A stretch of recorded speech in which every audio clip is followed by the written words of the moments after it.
ඔයාට ඔහේ කෙරළ යනකම් ඔයාගේ මිනිහා බලන් ඉන්නවද? උපරවුස් එකේ පඩි පෙළේ ඉඳලා කෙලිනවා කියන්නේ. දෙන්නටම නාකි වෙලා මැරලා යන්න තමයි තියෙන්නේ. රාජපක්ෂලා කෙරළ යනකම් ඔයාගේ හස්බන්ඩ් දන්නේ නැහැ නේද වගේ කෙලියේ. නිල් කටටේ මේ කෙලියේ අයියෝ මේව තුප්පයි කතා ආගන්නේ. රට කෙලෝගෙන ඉන්න ඔයාගේ අර්ථකථනයට අනුව. මිනිහට දන්නලද කෙලින්න ඕනේ, මිනිහට නොදන්නවද කෙලින්න ඕනේ. මම දැන් අභියෝග කරනවා මේක අද රැටම බලලා ටිකට් එකක් අරන් ඇවිල්ලා ඒ කියපු දේ ඔපෙරා හවුස් එකේ පඩිපෙළේ උඩ තියලා කරන්න කියලා. එහෙම නැත්තම් මෙතෙක් මං හිතුවේ මිනිහා පිරිමියෙක් කියලා. හොඳ මං ඔය තව සතියක් දෙකක් ඇතුළත ওই වැඩේ කරේ නැත්තම් මං කියනවා ඒ වැඩේ කරන්න අපේ දුව පඩිපෙළ උඩ තියලා කෙලවනවා. මිනිහෙක් නම් පිරිමියෙක් නම් ඇවිල්ලා ඒ වැඩේ කරන්න ඕනේ. ඕස්ට්‍රේලියාව වගේ රටවල මෙයාට සෙල්ලම් කරන්න බෑ. මං නිකන් විතරක් නෙවෙයි මම ගිහිල්ලා ඕස්ට්‍රේලියාවේ අපේ දුව එහෙත් මමත් ඒ නිසා ඕස්ට්‍රේලියානු පොලිසියෙත් පැමිණිලා දානවා. මේක මම නිකන් අත්හරින්නේ නැහැ. මේක තුරන් කරලා මේක අවසානයක් වෙලා නීතියේ.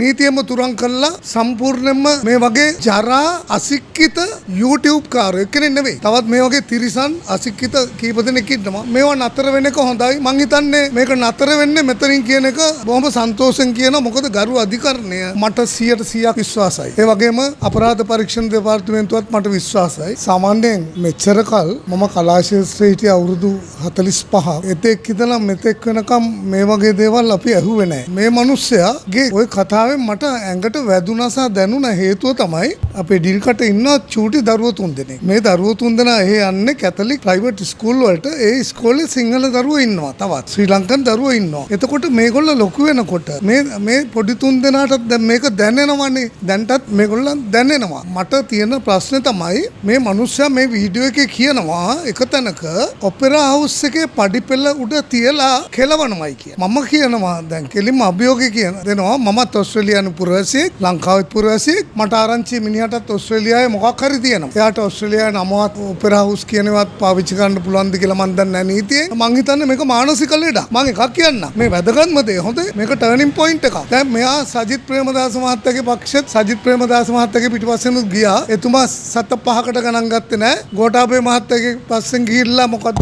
ආයතනයක සභාපතිකම් බණ්ඩ බැලුවා. එයාත් එතනින් විසුණා. අන්තිමට මෙතන පරණ පිනකට මෙතන රැඳුණා. හැබැයි මේ හැන්දෙම තමයි මේ ජනාධිපතිවරයාට වැඩි කල්ලන්ඩ ඉස්සෙල්ලා මේ හැන්දෙම මේ අසික්කිත වචන කියලාම මෙතුමට බැනලා මැතිවරණ ප්‍රතිඵල ළඟදී තියෙන මැතිවරණ කවදා හරි ප්‍රතිඵල කියනකොට මේ උන් නැහැ ඇති අපි ඔක්කොටම ඉස්සෙල්ලා ඔය එන කවුරු හරි එන්න ඉන්න නායකයෝ දෙන්න ළඟ කකුල් දෙක වැටලා ළඟ ඉන්නවා. ත්‍රිබල් ගේම් කාරේ. මේ මිනිහට ආත්මයක් මට නම් පේන්නේ කිසිම හැදියාවක් මොකුත් නැහැ.